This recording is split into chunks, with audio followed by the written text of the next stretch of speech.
Hello, everyone. Welcome back to We Are Chattin, your Penn State Brandywine podcast. We're your hosts, Ava Clements. And Natalie DeMario. And today we are chatting with David Rosenberg. David is a Penn State alumnus, full-time philanthropist, president of the David and Marjorie Rosenberg Foundation, and a member of the Penn State Brandywine Advisory Board. David, welcome to We Are Chattin. We're glad to have you on today. Thank you. Thrilled to be here. Yeah, we're happy to have you. Yeah, awesome. Thank you. Well, let's dive right in. Let's get started right from the top. What drew you to Penn State?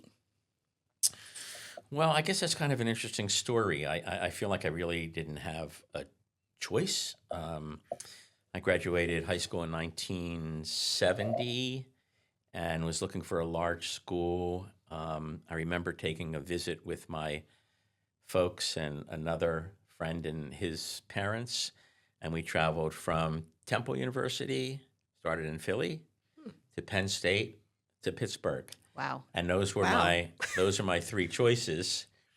And Penn State was obviously the one that was most appealing to me. So I chose Penn State. Also followed Penn State football for a while. So, right. So you're a fan. That helped a lot. Yeah. So you were a fan early on. For a long time.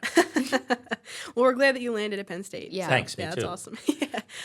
So getting to the next question, we heard that you were involved with THON in its very first year. Can you tell us your experience with that? Yeah, so that was in 1973, I believe. Okay. And it was started by the Interfraternity Council at Penn State.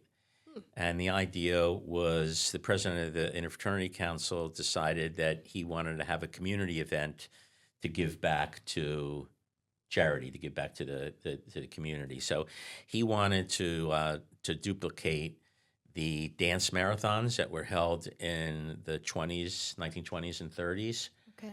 And so he figured that he'd do this dance marathon. And so Wow. it was held at the Hub Ballroom, which I don't think exists anymore. I don't know. And Not sure. yeah, I don't think so. it was as soon as you walked into the Hub, it was immediately to the left, and I don't Okay. think the ballroom's there. But anyway, so we had 78 dancers, Wow. and believe it was a 30-hour marathon. And what they Okay. would do is they would deduct points. If you had to go to the bathroom, you got a point deducted. You know, if you had to sit down, you got a point deducted. So it was literally 30 hours of nonstop dancing. Interesting. And we raised a booming $2,000. Wow.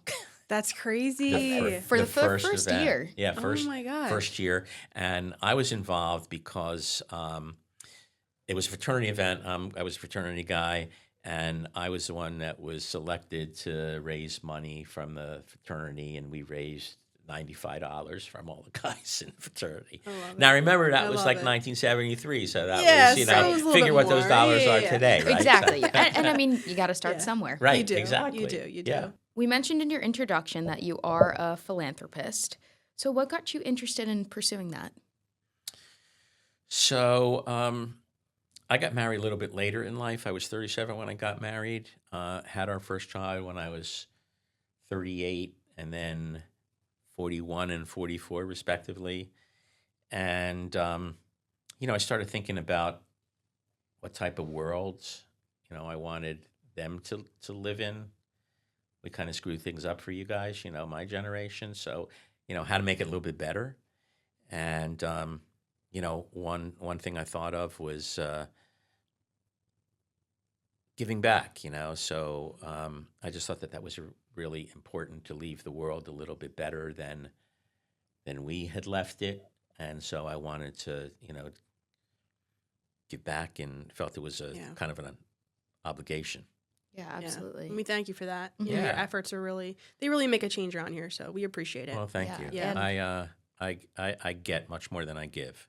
So, I appreciate you and appreciate everybody at Brandywine and all the students that are working hard and outside the school as well, and gainfully employed, and work hard to get a Penn State degree. Yeah. We have a great amount of great faces here on Penn State Brandywine's Yeah, campus. so- definitely. And your yeah. contributions, I think it leads to a future of other people seeing and then contributing themselves. So it's very inspiring. Well, you're 100% of our future, so I'm encouraged. Thank you. I'm encouraged by Thank that. you. Thank you. So before you became a full-time philanthropist, you were a lawyer. Can you tell us, what led you down that career path and how you became a lawyer? Yeah, I was hoping you wouldn't ask that question. It's an interesting one, I assume. Yeah, It's a pretty interesting one. So, Okay. As I mentioned, I started Penn State in 1970, graduated in 1974, Okay. and very different from how students are pretty focused on what they want to do today. I was one of those students that was really unfocused. Mhm. So I had an opportunity to go to law school. And I figured at that point in my life, it was an additional 3 years of commitment and education, and was fortunate enough to get almost a full scholarship. And I said, what's another 3 years? So Right. I went to law school with really not a burning desire to be a lawyer, but figuring whatever I decided to do after I got my law degree and passed my bar exam, that it would be beneficial. And as it turned out, it was. So, I practiced for a number of years, really didn't like the practice of law, really didn't care for law school, and then went on to, something else. Okay. I know that kind of sparks Ava's interest a little bit, law school. Yeah, it definitely does. Does So to hear that you went to law school with zero interest in being a lawyer and putting yourself through that schooling, I mean, that's a commitment right there. Yeah. Yeah, well, it was a commitment, and it was really very different than your senior year at Penn State. Yeah. So you're right into it. In terms of studying, and in terms of books, and in terms of really being intense about your studies. It was a commitment. It was a difficult transition from senior year to first year of law school. But in my discussions with students, if they're considering law school and they don't know if they want to be a lawyer, I always say, go to law school. Right. I mean, because I really found that in my decision making on a day-to-day basis, it's beneficial in my life. Just looking at a contract, has been really beneficial. And after 3 years, at the ripe old age of 24, 25 maybe, you're in that much better competitively than your Right. other people in terms of jobs. Yeah, and I think just the achievement in itself of having a law degree, I think it's kind of satisfying, Yeah. to have to know that you achieved that. So Yeah. yeah. Yeah, and I think there's even more involved in it than just, learning about the law and becoming a Sure. lawyer, like you're mentioning now, that it helps you with decision-making process. And that, I think, is the best part about considering law school, is like all the other opportunities it would provide besides the law. Yeah, training your mind how to think Mm-hmm. like a lawyer, I think, and analyze things in a very Yeah. different perspective is really very beneficial. And I think Ava would definitely thrive in that. Yeah. She so would. Go let for us it, let us Ava. know when and where you're Yeah. applying. I will. And, I will. yeah. I will. Don't Go worry. for it. Yeah, I yeah. will. Be I happy will. to write a recommendation. Thank you. You're Thank you very welcome. much. You're welcome. Perfect. So as a University Park alumnus, what drew you to get involved with Penn State Brandywine and its advisory board, and then continue to serve on it for the past 11 years? So, Penn State Brandywine is my local campus. Okay. I live in Haverford, so it's really nice to come to a campus that you can reach out and touch the campus, and a little bit more convenient than schlepping to University Park Right. for 3.5 hours. A little bit of a right? hike. Yeah. Little bit. Great scenic drive, too. Oh, yeah. Well, it is once you get through Harrisburg, Right, right? right. Yeah, but you got to get through Harrisburg. Yeah. And honestly, I had a very, very close friend who was a little bit older than I am that I unfortunately lost in 2013. His name was David Lipson. David was really engaged at Brandywine, was a friend of one of the past chancellors, Ed Temesco. That may ring a bell for the building that you go in probably every day. Yes, the yeah. Temesco Temesco classroom, building, right? Yeah, Yes. that's it. So Ed was a chancellor forever. David was a friend, actually a student of Ed's, and was one of the lead donors of the classroom building in the Temesco building. And so, and the chair of the board of advisors. And so when David passed, I had been to the campus a couple times, engaged with some of the students, which I really found, quite interesting. And when David passed, I kept on like hearing this voice, you got to carry the torch, you got to carry the torch. And so I became more engaged. And as I became more engaged, I really enjoyed the interaction with the students and hearing their stories. And, a lot of students come from challenged environments and under-resourced communities, and they find a way to give back to the community, which was really very interesting to me. And so I decided to throw my hat in the ring, and it was good timing for me because I was downsizing my business and was looking to get more involved in some philanthropic efforts. Okay. I guess to kind of go off of that, what led you and your wife, Marjorie, to create the David and Marjorie Rosenberg Foundation? Yeah, so that's kind of having three children, having a vehicle where we can donate, we can give, and our children to understand that the vehicle is there, for them as well to participate in the in donating to their respective charities. They were very involved at Children's Hospital and doing book drives for Children's Hospital. Wow. And then I have a son that was involved with it's a Penn State graduate that was a THON participant, not a dancer, but one of the on one of the the committees. Yeah, one of the committees. Okay. Okay. So he was involved at that for 4 years, and so he used the vehicle of our foundation to contribute to THON, and I think it really was beneficial for the kids now in the 30s, to understand the importance of giving back. Yeah, I really like that, and they're you're leading them by example, and I think that Thanks. that they see that, and Yeah. that's really inspiring, especially on campus too for other students here. It doesn't have to be your kids, but just to see that firsthand is really awesome. Yeah, totally agree. Thank you. Yeah, of course. Thank you. So you are a major supporter of many initiatives here at Brandywine, including the Center of Social Impact. So what inspired you to get involved with the center? So Margie and I actually started the center, and I saw it as an opportunity for students kind of like to formalize their engagement with giving back. I thought it was important that it be a place where it was safe, that we had the opportunity to communicate openly and honestly, and a place where students could really discuss how they benefit their community, and kind of like formalize that, because I heard all these things with my engagement with the board and talking to students. I love coming to campus and talking to students like the dynamic duo, right? That's what we hear. Yeah, That's we what have fun you talking are, to you too.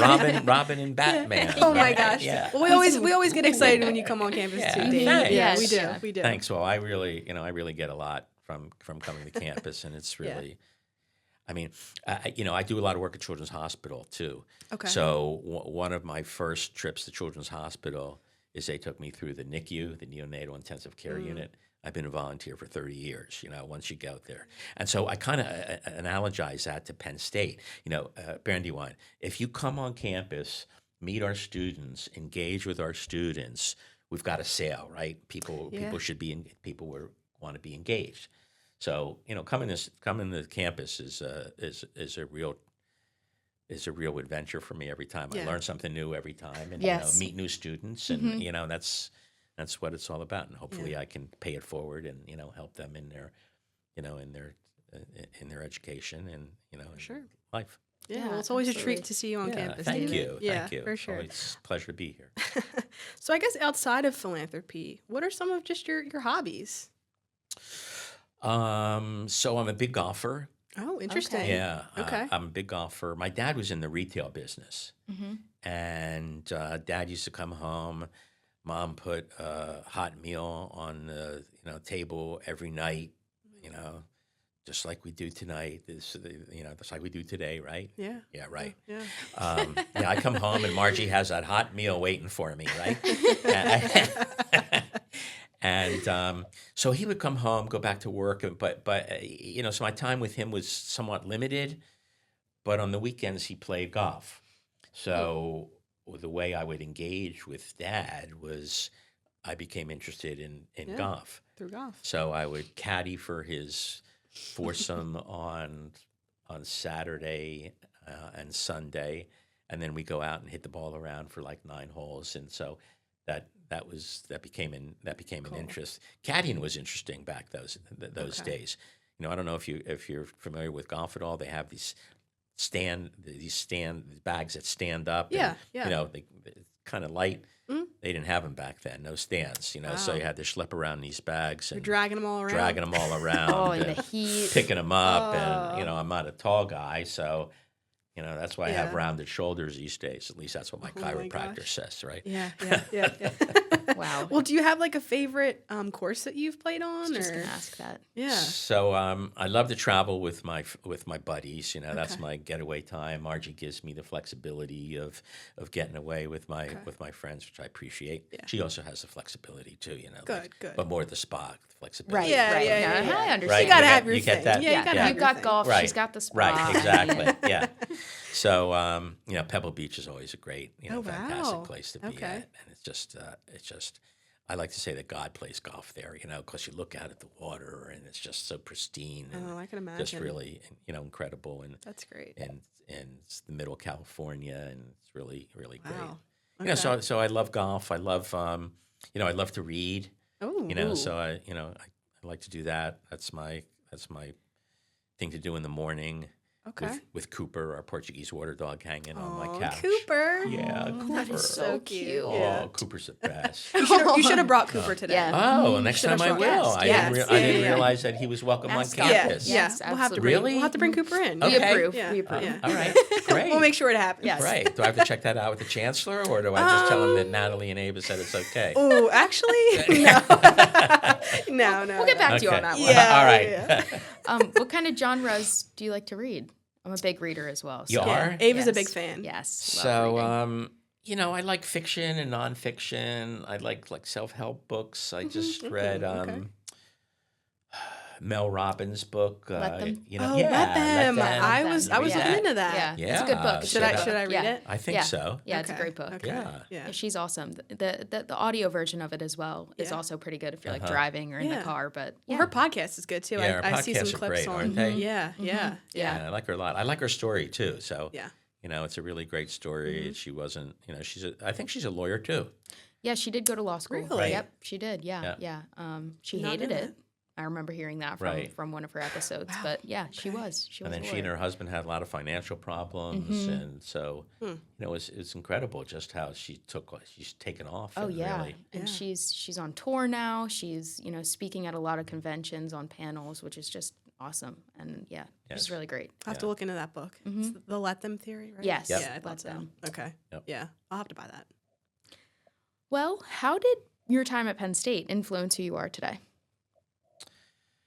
It's a tough question. Yeah, that's a tough one. Tough one as to throw well. at you, yeah. Remember I went to school in the 70s, right? So the 70s is a little bit different, a little bit more Yeah. loosey-goosey than it is maybe today. Okay. I'm a Grateful Dead guy, so interesting. So the times, and so Yeah. it was a lot more partying probably than I should have done. I should have been focusing on my studies a little bit more. I'm just being honest, Yeah, right? you I have got to be to. honest I with the think- audience, yeah, right? yeah, So you really do. So I was, I was a good student, but not Okay. a great student, And I think that Penn State taught me to live with other people. Dormitory living was really interesting, and how to get along with people that are not necessarily your best friends. You know? Right. So that was interesting. Fraternity living was pretty fascinating too. Same thing. I mean, just getting along with people. I never went away to camp. I was a kid that was dropped off at school. My parents left. I sat on the bed and said, "Well, what am I going to do now?" And so Oh. You know, went down in the quad, met people, so it Yeah. forces you to meet people, forces you to be engaged. I'm pretty, you know, extroverted, so it was fairly easy for me to, you know, to meet a good group of friends. I think it taught me to give back, although I was always raised you know, with the importance of giving back and helping others. But you know, events like THON and fundraisers that they had, we used to do a run, a Phi-Sci 500. That was a charity event. Believe it or not, it was a charity event. It was a drinking charity Wow. event. Wow. Interesting. Okay. So we had Wow. to run. We had to run up on Locust Lane where the fraternity was, and then we ran to 10 different bars, and then you chug the beer at 10 different bars, and you ran to one bar, chugged the beer, ran to the next bar, chugged the beer, and it ended up back. Oh, I don't know. I right? don't know how well I those don't know. pair. Yeah. I don't think you would see that today, right? You know, I I wouldn't be surprised. Chugging Yeah. beers and running the bars at State College. I would not. You know be what? Now that you surprised. really, yeah.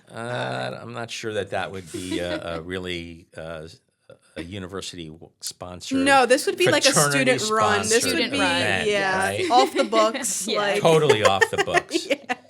Very one far away knows. from the books. Right. Yeah, And that was a fun event, actually. But Yeah. so you know, my son is a Penn State grad. My son-in-law is a Brandywine grad. Oh, No way. awesome. Yes way. Okay. What year? Yeah. Ooh, a D graduated in 2000. Oh, pandemic, 2020. Okay. Okay. Oh, So wow. pretty recent. Oh, Okay. interesting. I didn't know that. Yep. Awesome. Interesting stuff. Yeah, he was going to go to Delaware County Community College. Okay. And then I said, what are you going to Delaware County Community College for, right? You need to. When you got Penn See. State right here. Right. Well, he didn't know anything about Penn State. He's Oh, man. Israeli. Okay. So Interesting. he didn't know anything about, you know, Penn State Brandywine. I Okay. brought him on campus, introduced him to admissions, and the rest is history. Wow, that's he's- great. That's awesome. He was a real Yeah. underachiever. He graduated with a 4.0 and worked full time. Wow. Don't you hate people Oh, like that? man. I know. Awful. I know. Awful. Me too. It's pretty bad Yeah, stuff. we don't get along Ridiculous. very well. No. All right, Dave. So, last question for you. What advice do you have for students who want to give back, you know? Look, you know, there's a lot of students here that are giving back. I mean, it's an amazing campus. It's amazing that with some of the challenges that students are facing, that they find the time to give back. And I would say just go for it. Get involved in something that you're passionate about. You know, start small. You don't have to contribute money. You contribute, you know, time and talent. And as I think I said previously, you always get more than you give. So I just think it's really important. I think it's an obligation for us to build a better place. And I'm always amazed that students are so much more involved than I was as a student in terms of, you know, giving back in their own personal, you know, philanthropy. It may not be dollars, but it's time, and time, honestly, is just as good as dollars. So, you know, find something that you're passionate about and dig in. That's great. That's awesome. Yeah. Yeah. Very inspiring. And to have you helping us out with that and, you know, leading certain things, it's definitely helpful, and we appreciate it. Well, thank you. Yeah. Thank you. I So thank appreciate you. that. All right, David, to switch things up a little bit, we have a segment that we like to call Rapid Chattin', where we ask our guests some rapid fire questions. Are you up for it? Okay, I'll give it a try. It's it's right. pretty fun. It's a Okay. fun Yeah, it's segment. great. Yeah, All yeah, right. yeah. All right, first question. If you had a superpower, what would it be? My superpower would be to create peace on Earth and have everybody treat each other with kindness, love, and compassion. I love that. Oh, that's so good. I love that. so good. That's a great Yeah, answer. Love Thank that. you. Yeah, just like shoot love, compassion, and peace everywhere. No more war. Right. Yep. Mm-hmm. How about that? That's There it. you go. That's it. I love that. Great All right. answer. What is your favorite vacation spot? I got to go with Stone Harbor. So we've been vacationing in Stone Harbor for a really long period of time. Love the shore, Jersey Shore. Oh, yeah. And it can't be Delaware, right? Nope. No Delaware. Got to be Nope. the Jersey Shore. So I'll go with Stone Harbor. Good one. It's a good one. It is great. Jersey Shore is yeah, awesome. Yeah. If you were stranded on a desert island, which celebrity would you call to ask for help? I'm going with Jason Kelsey. Okay. Oh, that's Okay. a good one. So I like that one. I love Yeah. Jason Kelsey.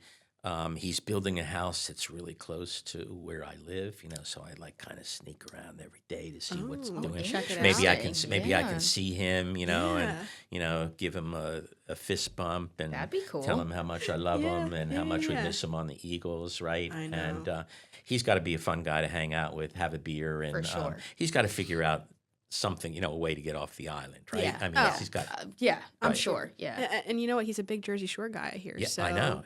Yeah. You might see him there too. Yeah, I think Yeah. where's he at? I think he is. He in, Sea Isle. I think you're right. Yeah, Yep. Sea Isle. Yeah. Yep. Listen, I'm here for this. I'm rooting for you. Yeah, I think yeah. you guys would get along. Yeah.